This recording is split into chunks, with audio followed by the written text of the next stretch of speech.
After the 5 minutes were up, they quickly snuck over to the camp.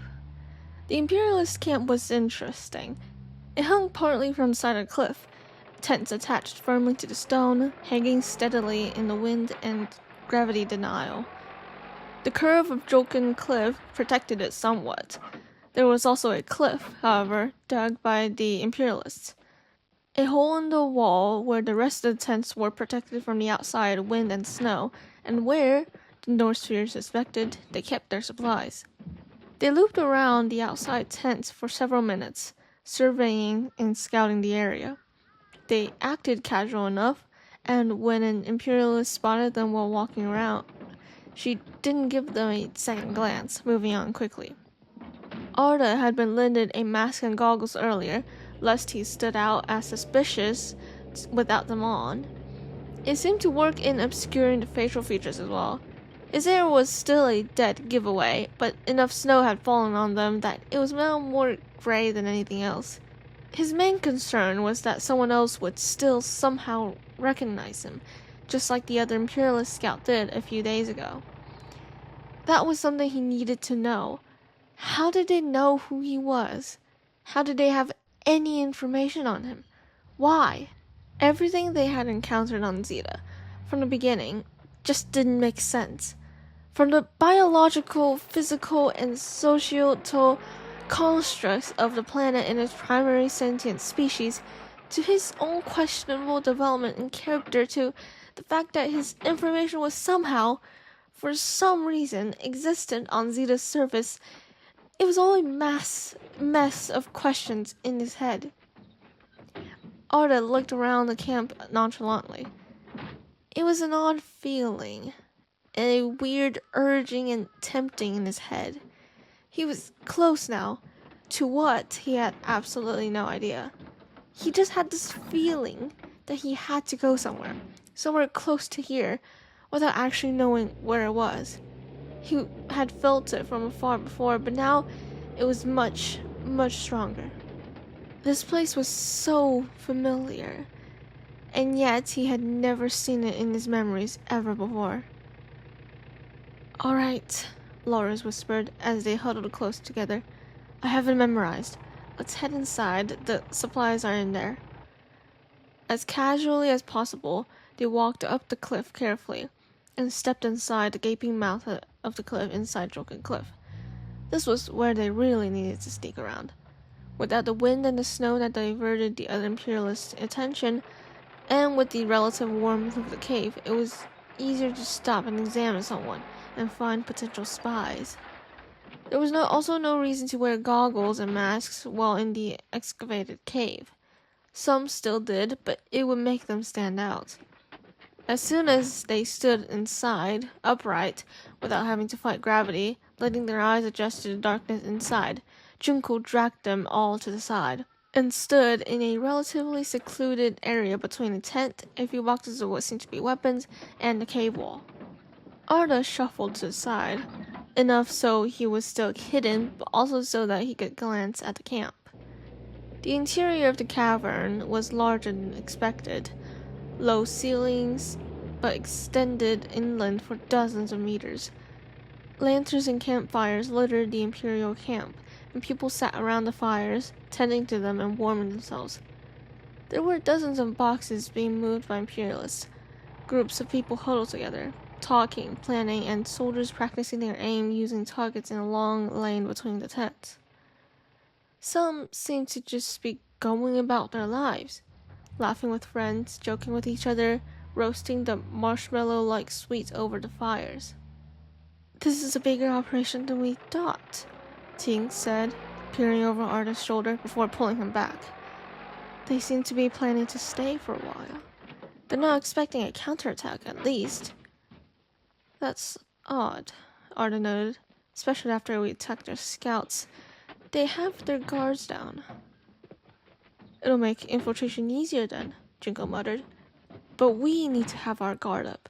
We shouldn't try to map this place out like the outside.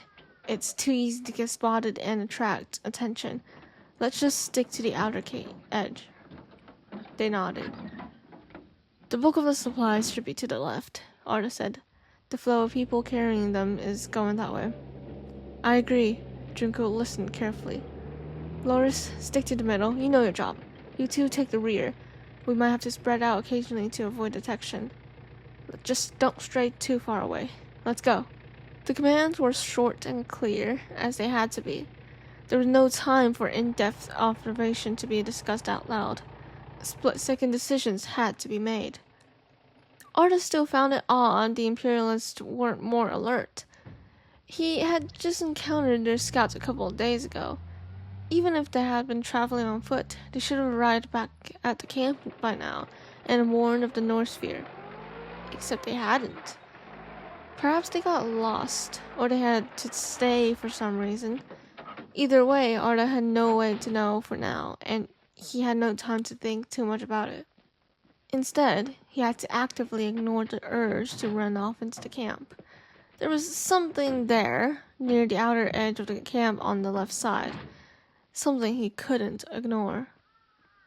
The only thing that helped was the fact that they were actually moving towards it. But just as Arda seemed to nearly reached it, they stopped. Junko ushered them to hide again as they got close to a particular tent that seemed to be used often, and put a finger over his masked lips, a universal sign for silence. Not that they needed to be told. The camp had a front entrance and a back entrance, it seemed. The front entrance was used more often than the back, but they could hear the clear scraping of wood on the stone floor, and the thuds of crates and boxes being stacked on top of each other, preceded and following by the rustling of the tent flap. It was a considerably larger tent, dwarfing the small triangular ones. That's it, Junko confirmed. It has to be. Alright, Loris encoded the map and sent it over. Loris was already on it, and was tapping away at a small gray handheld radio-like device, an antenna sticking out from the top. She turned and pointed it at the stone wall, but really, she was pointing it at the North Sphere camp.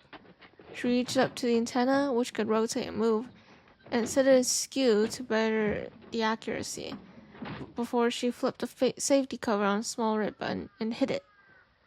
The tip of the antenna flashed with blue light twice, then darkened again. Loris stashed it away. Now, we wait.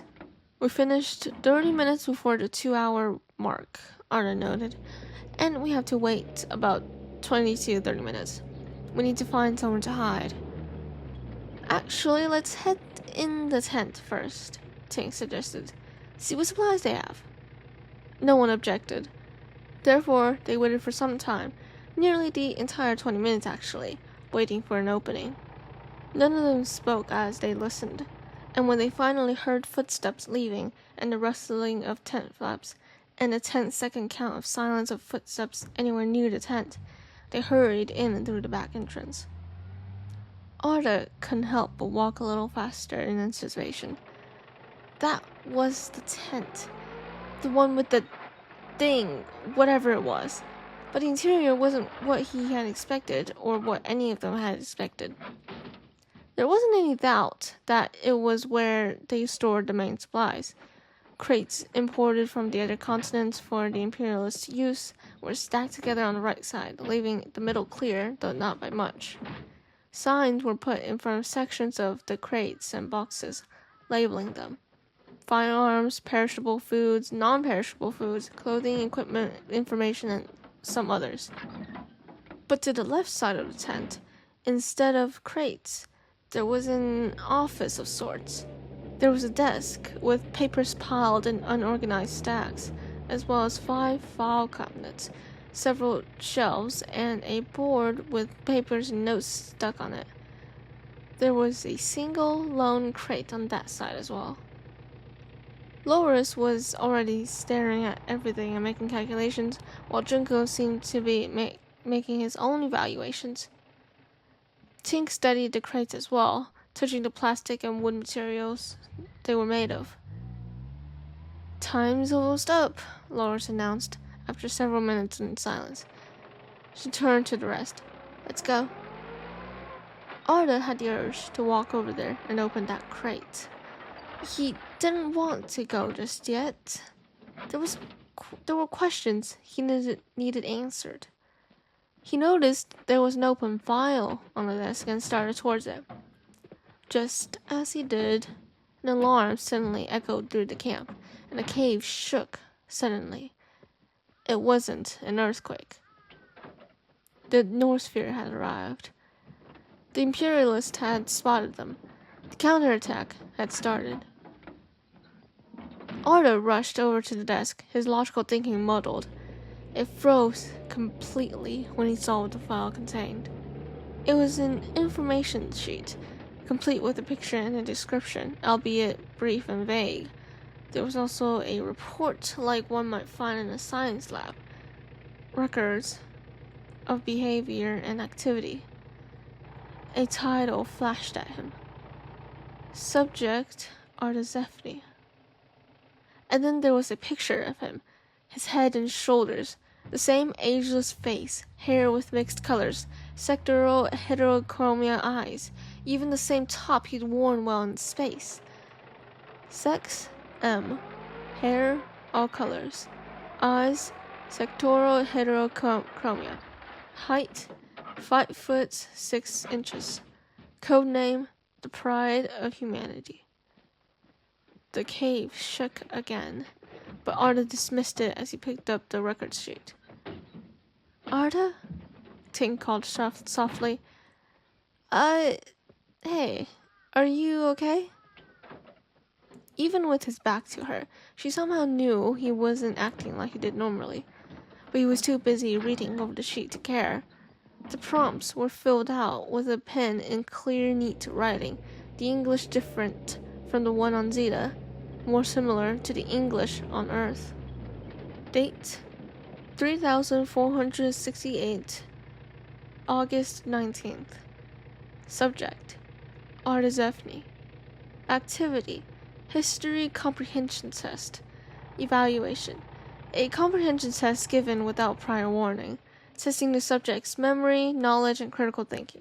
He seems to respond well to surprises, pauses to think, evaluates the situation, plans for possible outcomes, accepts the change, and goes with the flow. A balance of improvisation and preparation, constantly taking in newer information with our every move. I suspect there won't be much to write here. It's all going without a hitch.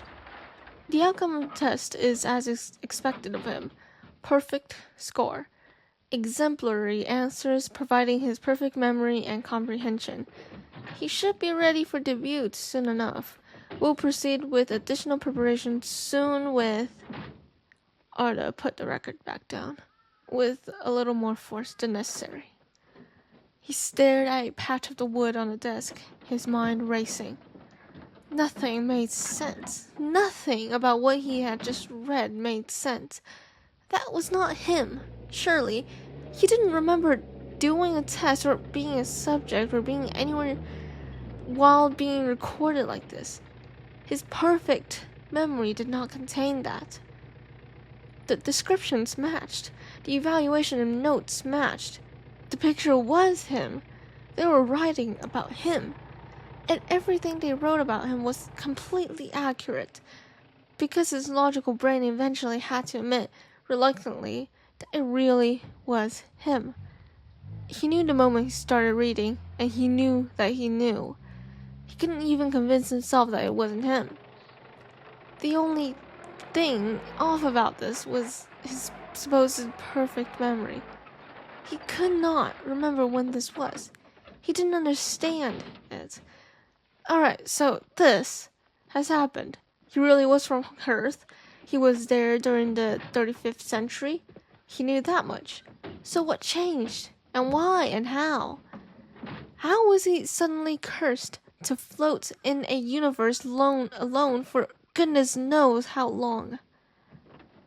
He wanted to keep reading. No, if he wanted to find out more about himself, he had to keep reading. But... Arda? They're here. Come on. We can go now. Tink was at his shoulder, ignoring the files on the desk, her hand on his arm. Arda turned, still dazed. Why was he acting like this? Was his whole personality thing affecting him? He spotted the other Northsphere members with red ties entering the supplies tent, but he couldn't focus on anyone in particular. How long had he been standing there? The ground shook again as another explosion went off, and the sounds of gunshots filled the cavern air. Tink tried to drag Arda, but even with her strength, he didn't budge. "What time is it?" Arda demanded. His internal clock felt blurry, like it was there, but he couldn't quite read it. 7. Arda, you're launching in less than an hour. Come on. Arda turned, and he couldn't quite describe the full extent of relief he felt when he saw Blake, who he had slowly come to accept as his friend during the course of the past 2 weeks. His goggles were on top of his visor, and his gray eyes stared into Arda's, worried. He approached and gently laid a hand on Arda's bicep. Tink left them to their own devices as she helped the extraction team. "Are you alright?" Blake asked. Without his goggles, the worry on his face was much more pronounced. "I can't believe I'm saying this to the great emotionless Arda Zefti, but you don't look very good emotionally." Arda felt stiff, like he couldn't move. He couldn't bring himself to say fine, because he wasn't fine. "Blake, give me 1 second before I come with you to the launch." Blake hesitated before removing his hand and nodding. "Alright, go on." Arda turned and ignored the desk, instead going over to the crate next to it. He crouched and studied it. It was locked with a padlock. Arda grabbed it and pulled it off the crate, breaking it as if it wasn't made of metal. He turned at Blake's startled noise of surprise and found him gaping at Arda's show of strength. Then he schooled his face as if deciding that he didn't want the details of how that happened. Arda threw the lock aside and opened the crate, and instead of the crate being full of supplies, there was an odd-looking thing. A hollow tube of glass in a ring with a ball of some kind inside sat on a wooden block. Arda studied the block, but somehow found that it was just that, a block. But somehow, the ball inside the tube was moving of its own accord, albeit weirdly. It seemed to be rolling wildly in the tube, defying physics and moving up and down and side to side in arcs, clockwise and counterclockwise. There was no pattern or rhythm, nothing to keep it going. As Arda picked it up, the ball seemed to shudder violently and moved faster, zipping around the tube like it was alive, except it wasn't. Arda knew what this was, but its behavior wasn't adding up. Perpetual motion. Real, true perpetual motion, discovered by quantum physicist Tui Kendall in 3389. Well, on Earth at least. That was what this was supposed to be. The ball was made of a new element discovered by Kendall and was capable of making perpetual motion possible. Arda's knowledge was cut off at around the same time as the discovery, so he didn't know the entirety of it, including the name of the element and its properties. But why was it acting weirdly? What did it have to do with the files on the desk? And why did it seem to make his heart beat faster in his chest? Just then, there was a rumble, bigger than any explosion or earthquake so far. It shook the cavern. A crack appeared right beneath Arda's feet and was widening at an alarming rate. Suddenly, something on Blake's person began to beep loudly. Blake took out a small device from inside one of his many pockets and cursed. "Level 10! Evacuate now! Drop everything! Get above ground! Now!"